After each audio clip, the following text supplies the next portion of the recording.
We are excited to be able to share with you today. Hopefully, some of what we have to share with you is encouraging to you.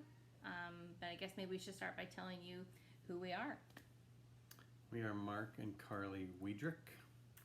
We have been coming to HCC since October last year. And for some of you, you've met us. We are a missionary family who God has led here for just a short time. And for some of you, we are simply the family who sits at the back of the church with the service dog. And that's okay too. We want to share a little bit about our journey with God and our journey being a mission family, and how that's brought us here and what God has planned next for us. We want to talk to you today about saying yes to God. You don't need to know what He's asking. It can be a scary thing. It can be a little nerve-wracking.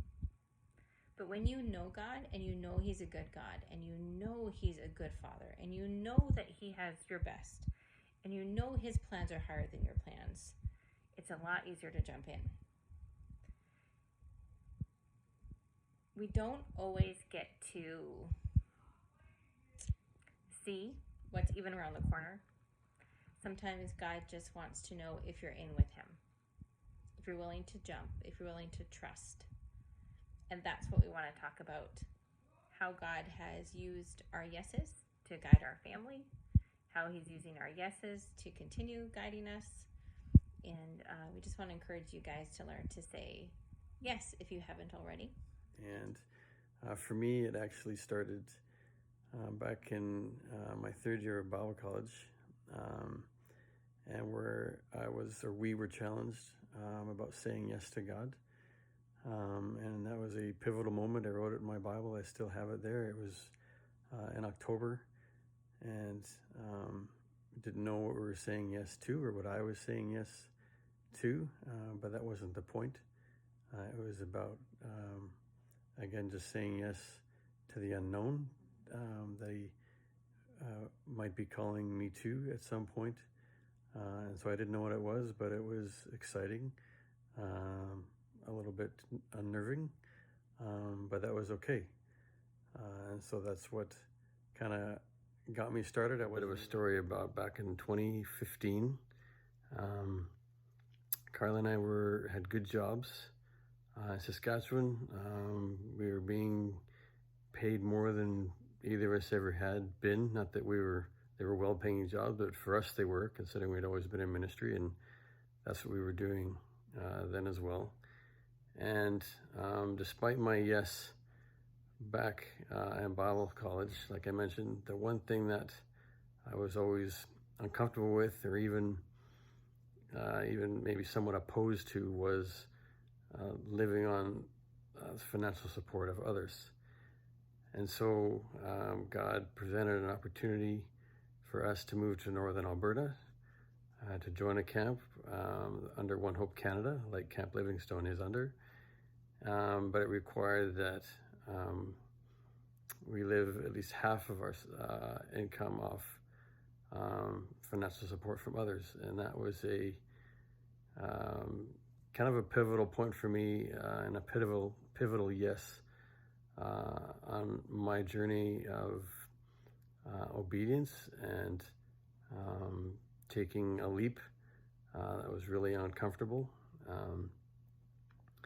But it's been part of the journey to even where we are now, and potentially what it looks like we're going next. But it was like every other time that we believe in our heads, at least. I mean, God knew, and God, it worked out well, and our time and the camp in Northern Alberta was great. But I had to say yes to something I was really uncomfortable and unsure about. After serving at that camp for 4 years, I felt God calling Mark and I to take time away and do some vision casting for our family, and to see who God said we were as a family. Ministry was going great. We were doing well as a family, but I just felt like God wanted us to take that time and get focused and to see who He said we are, not just what we think we were. And so we took a night away and we went through just some vision casting curriculum, and we just spent a lot of time in prayer, and we came out the other end of that vision casting time knowing that the phrase God gave us was, "You are a mission-minded family." And so that kind of gave us a foundation of, okay, that's who we are. So shortly after we did our vision casting, our church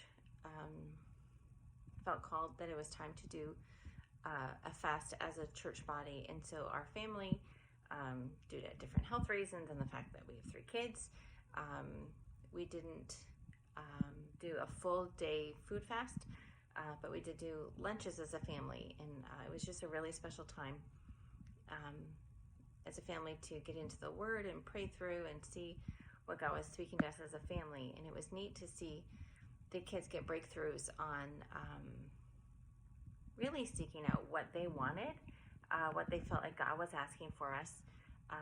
They felt like God was asking us to go into a season of becoming even closer as a family, spending more time together, which if you know our family, we work from home, we homeschool, there's not really that much more time we can get together, but they were meaning more quality time together. Also to do ministry as a family and not just mom and dad do ministry, which is what we had been doing. The kids felt like they're supposed to be a part of the mission team as well. And so, and right around that time, our church also felt like God was saying, this is the year of the yes. What is your yes for God?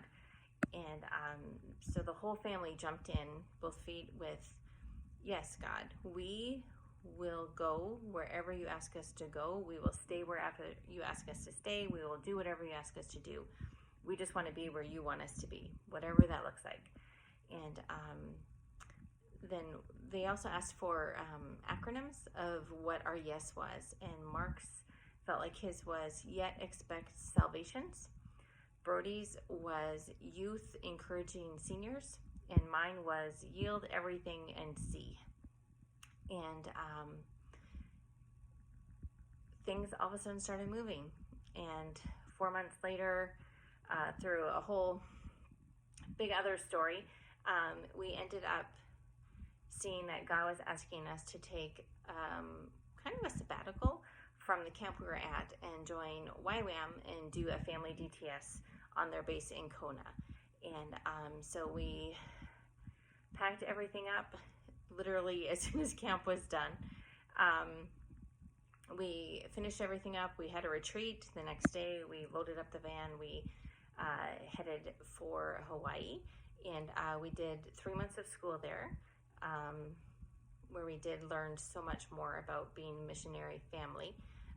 Then we went to outreach in Uganda, and it was just neat to see the kids grow and be a blessing and be used by God.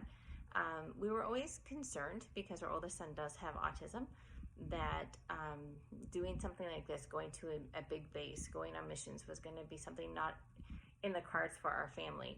But God is great, and God, He had it all mapped out. And we actually saw Peyton grow in ways that we couldn't even imagine that he grew. It was neat to see him come out and flourish in that setting that we were concerned would be too hard for him. Actually seemed to be the healthiest he's ever been. So it's just neat to see God move in that. Then we came back to camp, and our kids first felt like I was telling them our time at camp was done and that we were supposed to join YWAM full-time. And we kept telling them, no, I don't think we're done. And then we got back to camp, and then we got confirmation that no, our time there was actually done. And so we had sold almost everything we owned, and we had planned to go back and volunteer with YWAM Kona for 1 or 2 schools with their family DTS program. And we sold everything, headed down, And at the very last second, God slammed the door shut, like literally slammed the door shut. We were in a friend's basement. We had nowhere to go. We had no job, no money. We sold everything. But there was this crazy peace that we were still in the palm of his hand, and he had a plan. And so it was like, okay, God, what is your plan? And that night or the next morning, we got a call from Quebec, from Brian and Carol Murphy from Camp Livingstone, who we knew from One Hope Canada camps. Who invited us to come out and be on mission with them for short-term, long-term. We felt like God said it was short-term, and so we kind of took a breather, went back up to where we had what we had left in storage to put away our summer things we had for Hawaii and kind of repack for winter, and we drove out to Quebec. And so we've been serving at Camp Livingstone for, I guess it's been 8 months. And in 2 months, we are heading back to Alberta. And we're very excited to see what God has for us next. We're very sad to leave. That's one of the things that we've learned in our yeses, is God's called us to be more of a nomadic lifestyle. I don't know if you grew up watching Littlest Hobo, but we feel like that's who we are. We're just German shepherds who go from town to town and help out where God has us to help out.